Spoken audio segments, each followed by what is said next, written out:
It started quietly, the way most viral storms do, with a short video posted late at night.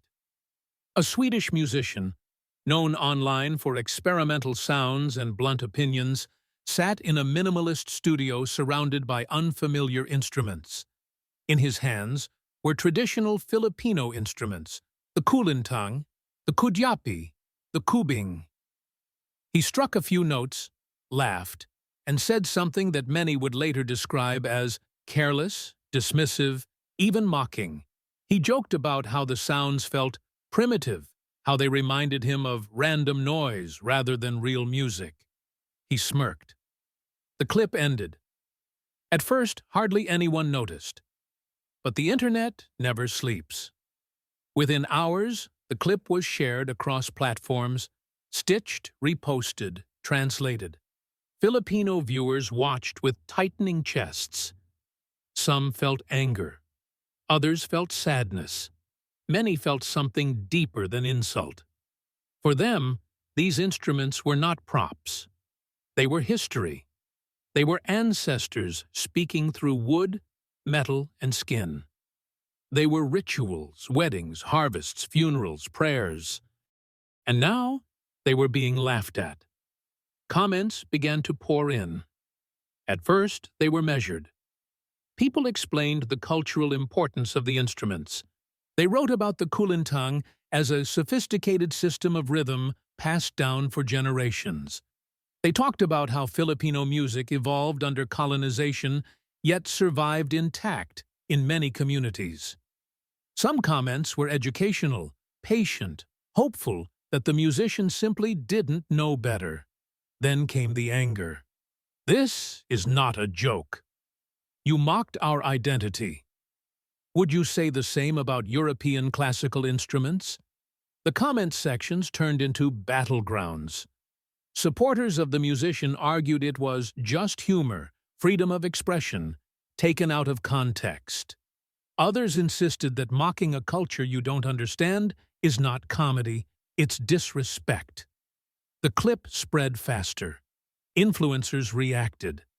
Hashtags emerged. Filipino musicians, both traditional and modern, began responding not with insults, but with music.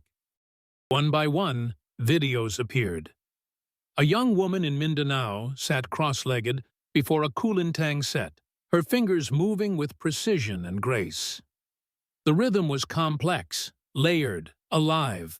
Another video showed elders teaching children how to tune gongs by ear, explaining that each set has its own voice.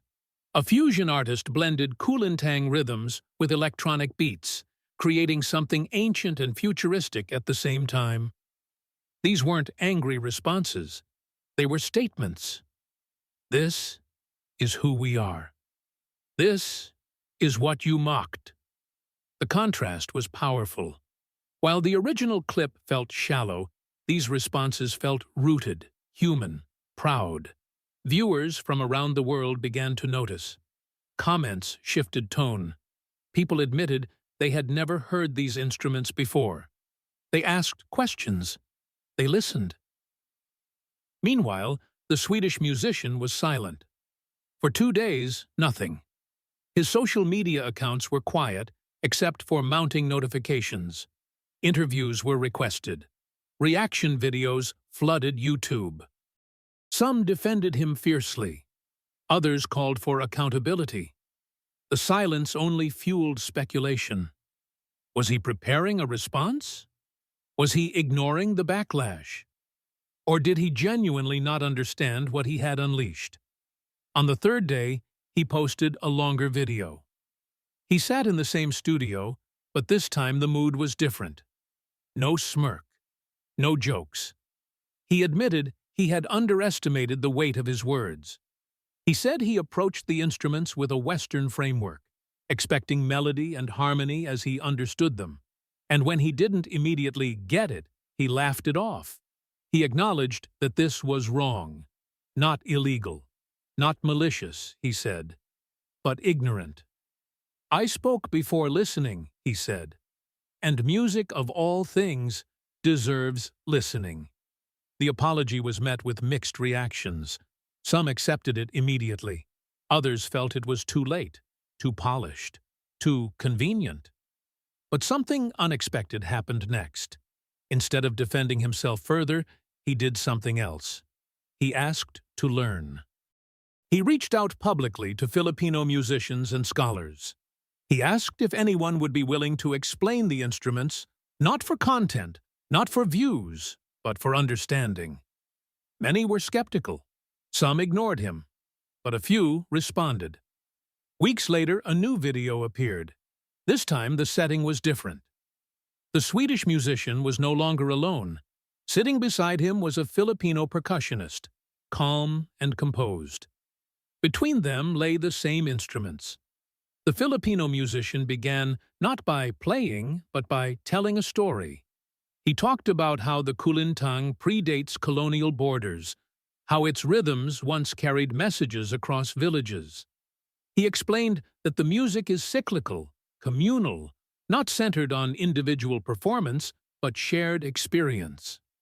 Then he played, slowly, patiently. He invited the Swedish musician to listen, not analyze. At first, the foreigner looked confused, then curious, then quiet. When he finally tried to play, his movements were clumsy, hesitant. He laughed, but this time it was different. Not mocking, nervous, human. "I feel like I'm interrupting something sacred," he said.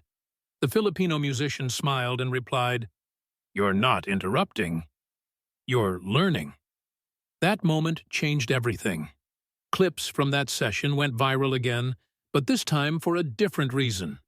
People saw humility. They saw growth. They saw what accountability could look like without public shaming or cancellation. The narrative shifted from outrage to reflection. Online discussions became deeper. People talked about how often non-Western art forms are dismissed because they don't fit dominant standards. They talked about colonial hangovers in music education. They asked why complexity is often measured by Western theory alone. Filipino viewers felt something else too. Pride. Not because someone apologized, but because their culture was finally being heard. Not as a novelty, not as a joke, but as something worthy of attention. Elders commented that they never expected Kulintang to trend worldwide.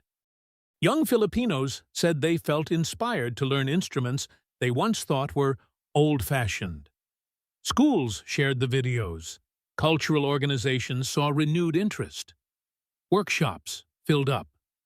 What began as mockery had unintentionally sparked a revival. As for the Swedish musician, he didn't disappear. He changed. He collaborated with Filipino artists, always giving credit, always letting them lead.